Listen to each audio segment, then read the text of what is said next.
Hello guys, তোমরা সবাই কেমন আছো? আশা করি সবাই ভালো আছো আর আমরাও খুব ভালো আছি। আজকের ব্লগটা আমি এখান থেকে স্টার্ট করলাম। এখন বাজে প্রায় 7টা বাজে আর আজকে হলো স্যাটারডে। এখন মানে স্যাটারডের দিন আমরা হলো নিরামিষ খাই, এটাই টেনশন করছি যে কি রান্না করব বা কী বৃত্তান্ত। নিরামিষের দিন একটুও ভালো লাগে না খেতে, রান্না করতেও খুব টেনশন হয়ে যায় কী রান্না করব কী রান্না, এমন একটা ব্যাপার। চলো সাথে থাকো, দেখতে থাকো কী রান্না করছি। আর এখানে দেখো পাঁপড় ভেজেছি, যেহেতু মুগ ডাল করেছি যেহেতু তার জন্য পাঁপড়টা ভাজা হয়েছে। আর ওখানে সয়াবিন ছিল আর এটা শাপলা আর এই যে ভাত। এটাই হলো আমাদের আজকের মেনু। ডালের সাথে যদি পাঁপড় না থাকে একটুও ভালো লাগে না। রান্নাবান্না হয়ে যাওয়ার পরে দেখো কত কাজ থাকে, রান্নার পরে আর কাজ করতে একটুও ভালো লাগে না, রান্না করতে যাও ভালো লাগে। রান্নার পরে দেখো বাসন মাজা, পরিষ্কার করা, সব কিছু, এটা একটা মস্ত বড় কাজ।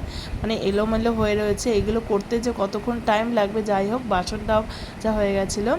আর ওখানে দেখতেই পাচ্ছিলাম যে গরম জল করেছিলাম, এটা বিছানার চাদরে মানে বালিশের কাভারগুলো সব গরম জলে ভিজিয়েছি। আর এখানে দেখো ছেলে ড্রয়িং করে একদম ছড়িয়ে ছিটিয়ে রেখে গেছে, মানে ও স্যাটারডে আর সানডেতে বাড়ি থাকলে যে কি করে বলে বোঝাতে পারবো না। আর এখানে দেখো আমি সকাল সকালই ফলটা কেটে রেখে দিয়েছি, কেননা দুপুরবেলা খাওয়া দাওয়ার পরে ফলটা কাটতে আমার একটুও মানে ইচ্ছা করে না, যাকে বলে যে কুড়ে বা যাই ভাবতে পারো তোমরা। আমার একটুও ইচ্ছা করে না, মানে খাওয়া দাওয়ার পরে মনে হয় যে একটু গিয়ে শুয়ে পড়ি। মানে সারাদিন এত কাজ করতে করতে আর ভালো লাগে না যে ফলটা কেটে দেই যে খাওয়ার পরে। তাই জন্য আমি আগে আগেই কেটে রেখে দিই। এমনটা কার সাথে হয় অবশ্যই কমেন্ট করে বলো। আর চলো, আর আমি এখানে দেখো রেডি হয়ে গেছি, ছেলের স্কুলের টাইম হয়ে গেছে, 2:45 বেজে গেছে। ওর তার অনেকটাই দেরি হয়ে গেছে, ওর প্রায় ছুটি হয়ে গেছে।